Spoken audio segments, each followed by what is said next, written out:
सबसे बेसिक अगर हम बात करें तो बेसिक कुछ थ्योरम्स हैं जो आपको पता होना चाहिए कि पहले तो सर्कल का नॉमेनक्लेचर देखते हैं। सर्कल के नॉमेनक्लेचर में आपको क्या क्या चीजें वर्ड बाय वर्ड पता होना चाहिए। पहले भी डिस्कस कर चुका हूं। ये जो टोटल एरिया है this is called as a sector of a circle. ये माइनर सेक्टर है, क्यों? क्योंकि इसका एंगल आपके 180 डिग्री से कम है, तो ये छोटा सेक्टर है और जो बाकी का बचा हुआ है वो मेजर सेक्टर है। ठीक है। सर्कल से एसोसिएटेड 3-4 लाइंस होती हैं, उसको डिस्कस कर लेते हैं एक बार। सर्कल को कट करता हुआ अगर कोई लाइन जाता है जो 2 पॉइंट्स पे कट करता है और आर या आर पार चला जाता है, इस लाइन को हम लोग बोलते हैं सीकेंट। ठीक है। सर्कल को अगर एक लाइन बाहर से टच करता हुआ जा रहा है सिर्फ एक पॉइंट पे, तो ऐसी लाइन को हम लोग बोलते हैं टेंजेंट। और अगर यही सीकेंट सर्कल को पार नहीं कर रहा है, मतलब अंदर ही अंदर रह जा रहा है, तो इसको हम लोग बोलते हैं कॉर्ड। ठीक है। तो सर्कल में जो सबसे लंबी कॉर्ड होती है वो कौन सी होती है? अगर मैं देखूं यहां पर इस कॉर्ड को जैसे जैसे मैं ऊपर करता जाऊं तो सेंटर में सबसे बड़ा कॉर्ड मिलेगा मेरे को, क्योंकि इस सेंटर के बाद जैसे जैसे मैं और ऊपर जाता जाऊंगा ये कॉर्ड फिर से मेरा लेंथ इसका छोटा होता जाएगा। ठीक है।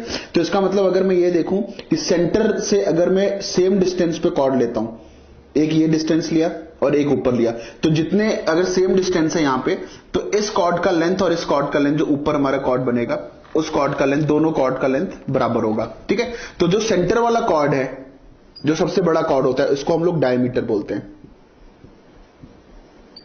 ठीक है। तो ये तो बेसिक कुछ नाम एसोसिएटेड है सर्कल से जो आपको पता होना चाहिए। अब इस पे आधारित कुछ हम लोग थ्योरम्स डिस्कस करेंगे।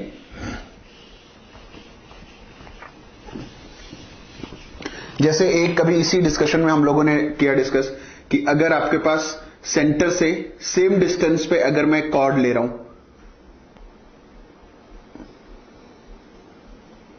ठीक है, सेम डिस्टेंस पे कहीं पर भी, पूरे सर्कल पे कहीं पर भी अगर मैं कॉर्ड ले रहा हूं, ये डिस्टेंस अगर सेंटर से सेम है तो कॉर्ड का लेंथ सेम होगा। ठीक है। तो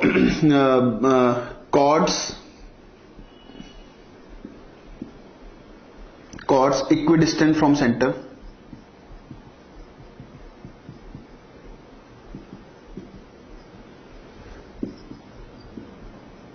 ठीक है, are of same length. And vice versa भी ट्रू होगा। वाइसे वर्सा का मतलब अगर मैं सेम लेंथ का कॉर्ड ले रहा हूं तो उसका सेंटर से डिस्टेंस सेम होगा। तो इसको मैं वाइसे वर्सा में कैसे बात कर सकता हूं? वाइसे वर्सा में अगर मैं देखूं तो अगर मैंने एक कॉर्ड ये लिया और एक कॉर्ड ये लिया, अगर इन दोनों कॉर्ड्स का लेंथ सेम है तो इस कॉर्ड का distance from the centre and इस कॉर्ड का डिस्टेंस फ्रॉम द सेंटर, ये दोनों डिस्टेंस सेम रहेगा। इसको प्रूव करने का तरीका क्या है? इसको अगर हम प्रूव करना चाहें कि अगर सेम डिस्टेंस पे अगर हम कॉर्ड ले रहे हैं तो उस कॉर्ड का लेंथ इक्वल होगा, अगर इसको हम प्रूव करना चाहें तो कैसे प्रूव करेंगे? तो देखिए यहां पर हम लोग कॉन्ग्रुएंसी ऑफ ट्रायंगल्स का यूज करके हम लोग इसको प्रूव कर सकते हैं। तो इसको प्रूव करते हैं हम लोग।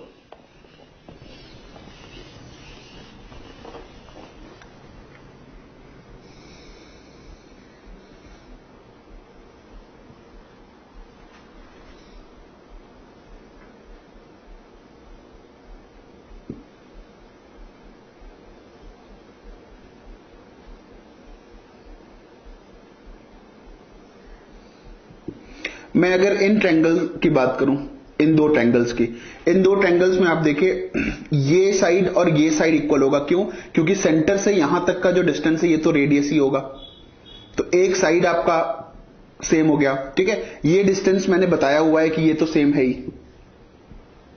ठीक है। और जब मैं डिस्टेंस की बात करता हूं तो डिस्टेंस आपका क्या होगा? डिस्टेंस जो है वो हमेशा परपेंडिकुलर डिस्टेंस की हम लोग बात करते हैं। ठीक है। तो अगर मैं कॉर्ड पे कोई परपेंडिकुलर डिस्टेंस लेता हूं तो ये और ये हमेशा बराबर होंगे, ये आपको ध्यान रखना है। ठीक है। तो इस डिस्टेंस की अगर मैं बात करूं तो ये एंगल कितना हो गया? 90 डिग्री। ये एंगल कितना है? ये भी डिस्टेंस है तो ये भी 90 डिग्री है। तो इन दो ट्रायंगल्स में अगर बात करें तो 90 डिग्री दोनों में है। ठीक है। एक आपका आर आर बराबर है, एक आपका साइड जो ये आपका डिस्टेंस वाला साइड है ये बराबर है डी डी।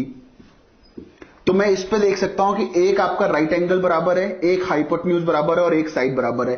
तो due to RHS congruency we can say कि ये डिस्टेंस मतलब ये साइड और ये साइड आपका बराबर होगा। ठीक है, ये और ये बराबर होगा, तो इसको अगर मैं बोलूं x तो ये भी x होगा।